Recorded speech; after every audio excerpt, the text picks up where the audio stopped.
everyone, it's Cassie and welcome or welcome back to my channel. Today's video is going to be my April wrap up. Okay, is that annoying that I'm not sitting in the middle? I think it's annoying. I had some really good books in this month and some fine ones. So I'm excited to talk to you about them. So let's waste no time because I'll probably end up talking a lot as I always do. If you like this video, make sure to subscribe and give it a big thumbs up. Both of those will mean the absolute world to me. My Instagram, Twitter, and Goodreads will be linked in the description box below if you're interested in checking any of those out. And let's look at what I read in April. The first book that I read in April was One True Loves by Taylor Jenkins Reid. I don't have it anymore. I gave it back to my mom because it was her copy. I read this for a vlog and I read it because the adaptation, the movie for it was coming out. So watch out for the vlog that it's in. Hopefully that comes out soon. We have Emma and we follow her in her teenage years. Her parents own a bookstore in her hometown and she just doesn't want anything to do with it. She meets two different guys. We have Sam and we have Jesse. Jesse and her end up having a relationship, getting married, until he gets into a helicopter crash and is assumed basically that he's dead because everyone else on the helicopter did die. And so finally she's moving on with her life, decides to put herself back out there, and she ends up connecting with Sam and we follow their romance and then they get engaged. Then we find out that Jesse is actually alive, and that's not a spoiler because that actually happens on like that first page. So Jesse's survived the crash and is on his way home to Emma, and so we just follow her trying to figure out what to do, who she loves. I enjoyed this one. It wasn't my favorite, it wasn't even close to my favorite Taylor Jenkins Reid book, but I felt like it was fine. There was nothing super wrong with it. It just was kind of boring at certain points. It was just fine, like it was good. Nothing amazing, but nothing awful either. I gave it 4 stars on Goodreads and 3.5 on Storygraph, just because it was fine. It wasn't amazing, it wasn't bad either. Like, glad I read it. I think I'm kind of like that with Taylor Jenkins Reid. One of my favorite books is hers, but some of the other ones are just like fine. I haven't read all of her books, but you know. Next I picked up If He Had Been With Me by Laura Nolan. This is a YA contemporary romancy type of book that is super popular on Book Talk. We have Autumn and Finn. They used to be like best friends because their moms were best friends. They live next to each other. They do literally everything together. They're basically a family. Like they have dinner together almost every night. But in middle school they start to grow apart, and we really pick up once they're in high school. We have some flashbacks to when they're younger a bit, but it's mostly them going through. We see them from freshman year to graduating in the summer after graduation, and everything the two of them go through in high school separately. We see it from Autumn's perspective, but we see what she sees of Finn. I do believe that there is a version of this coming out of Finn's perspective. I don't know if I'd read it. Autumn has her boyfriend, Jamie, and her close-knit group of friends. Finn has become that boy at school and one everyone wants to be around. That still doesn't stop the way Autumn feels every time she and Finn cross paths, and the growing, nagging feeling that maybe things could have been different. Maybe they should be together. And as time passes, Autumn realizes she might not get another chance to make things right before it's too late. I feel like a lot happens in this, and I enjoyed it. I felt like it was really addictive. Like I just wanted to keep picking up and finding out what was gonna happen because I knew there was something big was gonna happen at some point in this book. And I did cry, so not too much, but a little bit, and it was sad. And yeah, but I gave this 5 stars on Goodreads. I think I put it as like 4.75 on Storygraph. There's just one thing that I don't like in this. They are teenagers and they talk about, like, there's a pretty vivid sex scene in here, and it just made me feel icky because they are teenagers and I am very much not. So made me feel weird, and I just find it weird that that was written, even though it is a YA book. It just felt weird. I was just a little uncomfy, so that's why I got that little bit taken off. Some could argue that not a lot happens in here, but a lot does happen in here at the same time. But it's just like someone's life, so it's nothing crazy. Well, some of it's a little bonkers, but it's pretty regular stuff that happens to teenagers for the most part, so I don't know. I enjoyed it, and I'm glad I read it. Next, I read Learn My Lesson by Katie Robert. This is the second book in the Wicked Villains series, which is a series where we follow Disney characters, like a Disney princess and the villain, and it doesn't have to be a princess, because like this one, we have Hades, Meg, and Hercules. They're smutty books.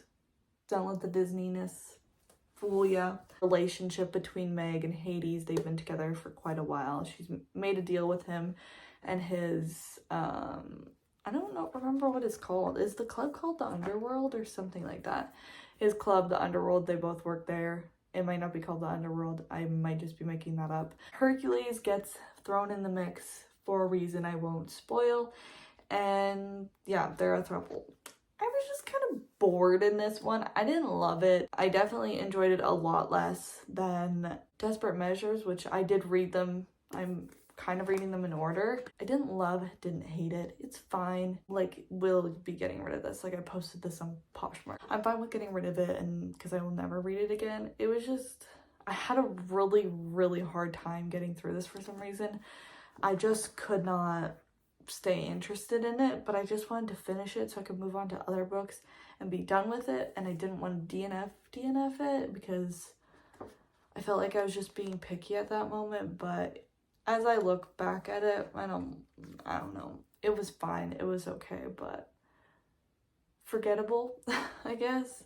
I gave it 3 stars on Goodreads, and I think I put 2.5 on Storygraph. Very middle of the road, very much fine. Very much okay. I do already own Word the Opponent, which is the 3rd book, which is Hook and Tinkerbell, which that one I'm really excited for because I like both of the characters because we've seen them already. So I hope that one doesn't let me down, but that one is the one I'm most excited for. And I don't know if I'm going to be reading any of the other books in the series, at least not for a while, unless there's a couple that really piques my interest in that 3rd one because they intermingle in these books. I'll at least read Word the Opponent, and we will see if I read any more in the future. Then I read The Last Thing He Told Me by Laura Dave for a vlog as well. This is a mystery, some say thriller, would not call it a thriller. Basically, we have Hannah, who is married to Owen, and Owen has a daughter named Bailey. And one day, Owen just kind of goes missing, not really missing, but missing, as his company is getting raided basically by the FBI and like US Marshal kind of stuff.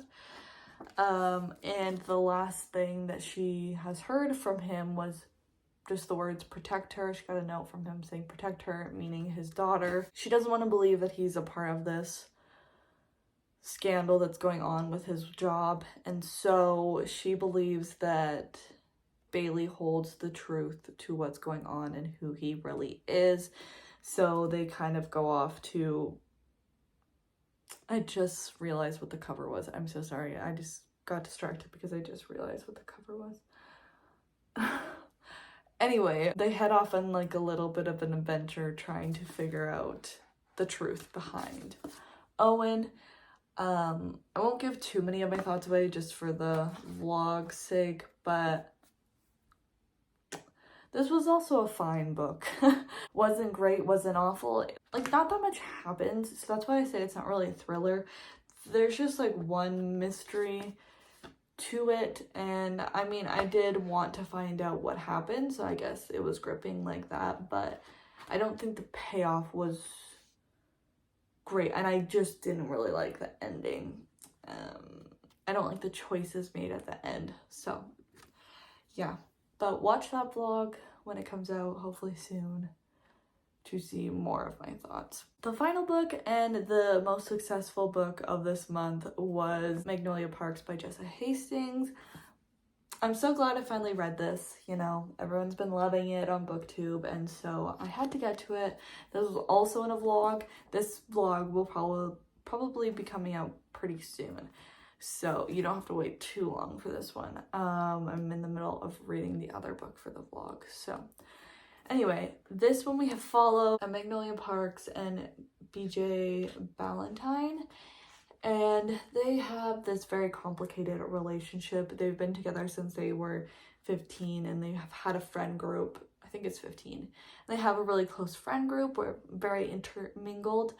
But then BJ makes a huge mistake that breaks them up. But he still sleeps in her bed every single night, even though she'll have some flings and some boyfriends while he's also hooking up with who knows how many women. So it's a really toxic relationship, and like the friendships in here aren't the best, but I loved it, and I loved the characters, even though they are extremely flawed and like arguably not good people. I loved it. It was so good. This gave me some nostalgic feelings. If you want to know why, check out that vlog, but it was so good. I'm so glad I finally read it, and I will definitely be continuing in the series.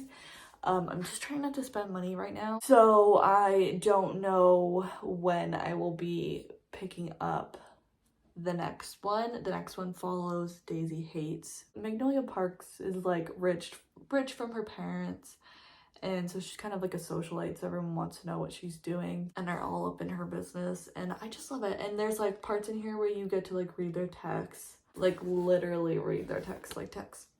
I just loved it, and I totally get the hype, and this will definitely be in my top books of 2023 for sure. I can't see anything, like I can't see that many things beating it out that it wouldn't be in like the top 10 or whatever I decide to do. But I'm really glad I finally read it, and if you've been putting it off, definitely pick it up. It's so good. So much fun. And even if the characters are unlikable, I still loved them. Maybe that says something about me. I don't know. But yeah, these are the books that I read this month, plus One True Loves by Taylor Lincoln's Reid. Kind of colorful other than this black one. But I feel like it was a decent month. A huge new favorite. Really enjoyed this one, and then the other three were decent. Nothing too bad. Can't complain too much. So I think that's all from me. So if you like this video, make sure to subscribe and give it a big thumbs up. Comment down below what you read in April. I would love to hear it. And if you've read any of the books that I read in April, let me know what you thought of them down below. I will see you in my next video. Bye!